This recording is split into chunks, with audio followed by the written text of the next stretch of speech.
Nang tedman iti tulong dagiti kaming iti Philippine Navy, Naval Forces, Northern Luzon, and Naval Reserve Command. Babaen iti pinagiwaras dati eyeglasses, wenno Antiocos, iti talo nga barangay, kang ronaan na iti barangay Solomage, iti Ili Akabugaw, Ilocos Sur. At daim mo na nga naaramid nga exercises ng pagsasama, ket ditan nga naited iti medical mission, iti dental, ken operation tuli. At ita nga balay gimit nga nalpas iti gandat da anasayaat, ket dita nga ado iti na benepisyaran. Kem impanamnama pa iti kaming iti Navy, nga ado pa iti sumarsaruno nga ipaayda, naaramid pa iti basit a programa, aditan nga imbalikas, dagiti nagkakasamit nga pamagbaga ni Mayor Edgardo Cubangbang, ken naited dagiti Certificate of Appreciation, kadagiti na anos nga nagserbi. Actually, yun nga in-inspect namin yung sa Naval Forces Northern Luzon, nag-conduct ng inspection. So nakita na yung lugar na ito ay nangangailangan ng tulong rin.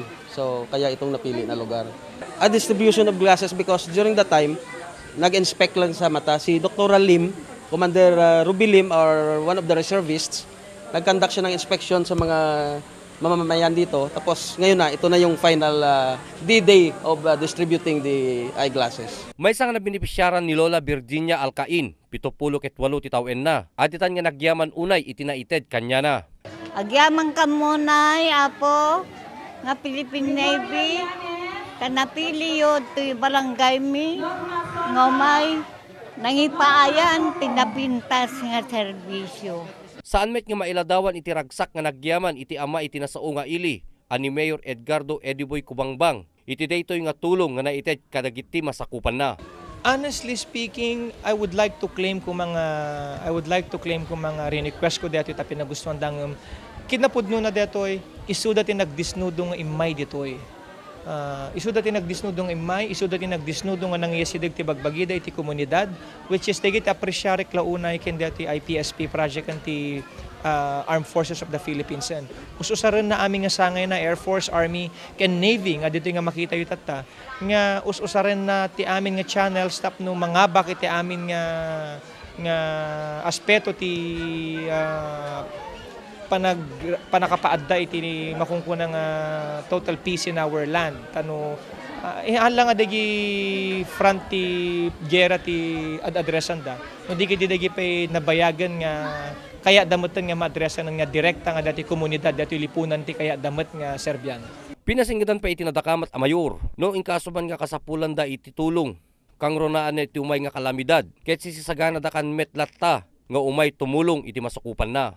Apo nga kakailyan, apo nga kaprobinsyaak, dati manan ti mesa nga pamaneknek nga no ti nasyaat nga panggep mo ken makita ti umili ken makita ti ahensya ti gobyerno, regional man, provincial man lalo, ken agapo man iti national, nga no makita da nga nasaya at ti panggep mo agserserbi iti ilim, talyawon da nga umay mangipan ti programa wenno proyekto met iti bukod da nga ahensya nga umay iservi ken ipaay kadagiti kalugaran tayo.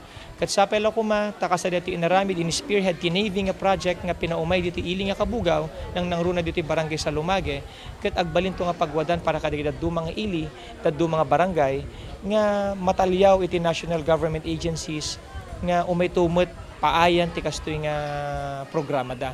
Taamok ka aglilikaw da digitoy aming nga ili kuno kaya da ka Serbian da ken apo nga kaprobinsya sapay la kuma ti kabitan nga panawen pasangbayin yung tumatida akas pa ng pasangbay mi diti Kabugaw ken kasagya ko na kontatay sang kami sa kami nga taga Kabugaw nga agyaman diti Philippine Navy iti programa nga medenyag diti probinsya diti ilite nga Kabugaw kasapay la kuma ta kasya tumat kanya yun no may danto mo bumibisita kadagiti lugar-lugaryo.